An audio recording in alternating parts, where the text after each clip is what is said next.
Hello दोस्तों, कैसे हैं आप सब। मैं हूं मीनू टीचर, आपके सामने एक नई कहानी लेकर आई हूं। पहले मैं आपको अपनी दो सहेलियों से मिलवाती हूं। ये है शांति मैडम और ये है संतोष मैम। संतोष मैम से आप पहले भी मिल चुके हैं। तो आज मैं कहानी सुनाती हूं आपको, बैल और गधा। एक समय की बात है, काशी में कई वर्ष साथ रहकर दो पंडितों ने धर्म और शास्त्रों का अध्ययन किया। शिक्षा पूरी होने के बाद दोनों विद्वान अपने अपने गांव की ओर चल पड़े। तब यातायात के इतने साधन नहीं थे। लोगों को एक स्थान से दूसरे स्थान तक जाने में कई कई दिन लग जाते थे, लेकिन लोग दिन में चलते थे और रात में विश्राम करते थे। ये दोनों पंडित भी ऐसा ही कर रहे थे। एक बार दोनों नगर के सबसे धनी व्यक्ति के यहाँ ठहरे। उसने उनके रहने की व्यवस्था की और फिर अपने लोगों से कहा कि दोनों महानुभावों के भोजन का भी बंदोबस्त किया जाए। इस बीच समय पाकर धनी व्यक्ति दोनों के पास पहुंचा और उनसे चर्चा करने लगा। धनी व्यक्ति अनुभवी था। वे जान गया कि दोनों पंडितों में बहुत ज्यादा घमंड है। साथ ही दोनों एक दूसरे को मूर्ख भी समझते हैं। उन्होंने दोनों से अलग अलग बात कर एक दूसरे के बारे में भी पूछा। जो जवाब मिले वो धनी व्यक्ति को दुखी कर गए।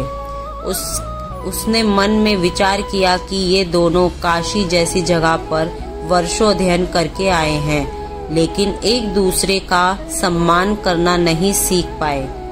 बहरहाल भोजन का समय हो गया था। धनी व्यक्ति ने दोनों को बड़े आदर पूर्वक भोजन कक्ष में बुलाया। एक ही थाली में चारा और दूसरी थाली में भूसा परोसा। ये देखकर दोनों पंडित आग बबूला हो गए।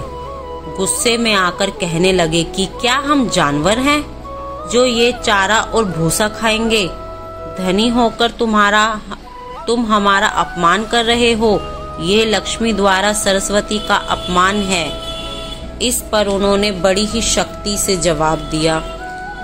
एक तो थाली में चारा और दूसरे को भूसा परोसा गया है।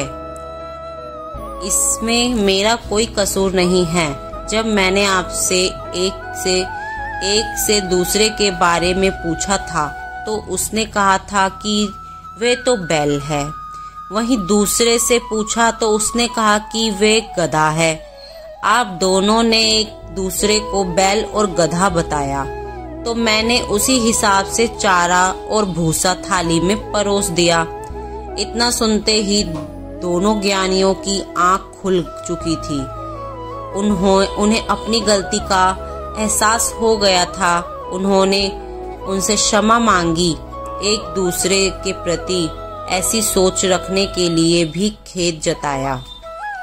तो बच्चों से सीख क्या मिलती है कि व्यक्ति कितना भी ज्ञानी हो और उसे कितना भी ज्ञान आ जाए, उसे घमंड नहीं करना चाहिए। साथ ही दूसरों के प्रति बुरे भाव नहीं रखने चाहिए। तो बच्चों, कैसी लगी आपको ये कहानी? बहुत अच्छी। तो ठीक है, फिर हम क्लास यहीं समाप्त करते हैं। अगली कहानी के साथ मैं दोबारा आऊंगी। जब तक के लिए मेरे चैनल को सब्सक्राइब करना मत भूलिएगा। और अगर कहानी पसंद आए तो इसे लाइक जरूर करना और अपने प्यारे दोस्तों के साथ शेयर करना। और कमेंट में मुझे बताना आप और कौन सी कहानी सुनना पसंद करोगे। तो मिलती हूँ आपसे अगली कहानी में। जब तक के लिए बाय बाय।